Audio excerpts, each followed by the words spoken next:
नमो भगवते रुद्राय। नमस्ते रुद्रमन्यव उतोत इषवे नमः।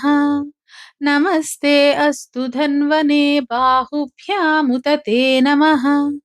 यात इषुः शिवतमा शिवं बभूव ते धनुः। शिवासरव्या यातवतया नो रुद्रमृडय। या ते रुद्रशिवा तनूरघोरा पापकाशिनी।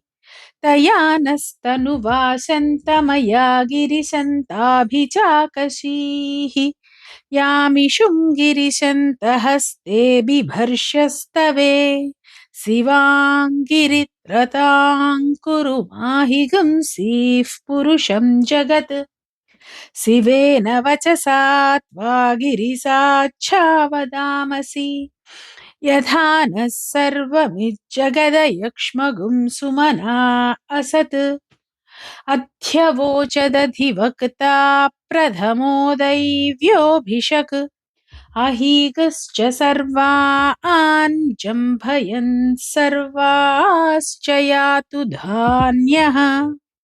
असौ यस्ताम्रो अरुण उत बभ्रुः सुमङ्गलः। ये चेमागुं रुद्रा अभितो दिक्षु श्रिताः।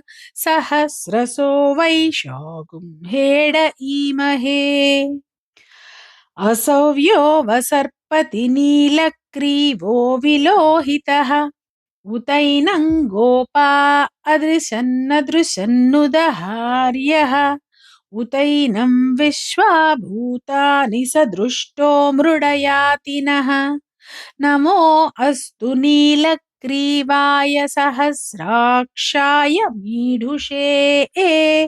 अधो ये अस्य सत्त्वानो हन्तेभ्यो करन्नमः। प्रमुञ्च धन्वनस्त्वमुभयोरार्नियोर्ज्याम्। याश्च ते हस्त इषवः पराता भगवो वप। अवतत्यधनुस्त्वगुं सहस्राक्षसतेषु ते। निशीर्य शल्यानां मुखा शिवो नः सुमना भव। विज्यन्धनुः कपर्दिनो विशल्यो बाणवागुम् उत।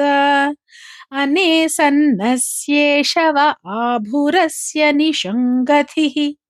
या ते हेतिर्मीढुष्टमहस्ते बभूव ते धनुः।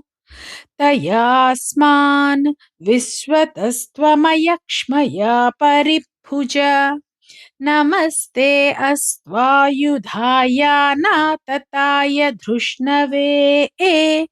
उभाभ्यामुत ते नमो बाहुभ्यां तव धन्वने। परिते धन्वनो हेतिरस्मान् वृणक्तु विश्वतः। अधो य इषुधिस्तवारे अस्मन्निधेहितम्। नमस्ते अस्तु भगवन् विश्वेश्वराय महादेवाय त्र्यम्बकाय त्रिपुरान्तकाय त्रिकाग्निकालाय कालाग्निरुद्राय नीलकण्ठाय मृत्युञ्जयाय सर्वेश्वराय सदाशिवाय श्रीमन्महादेवाय नमः।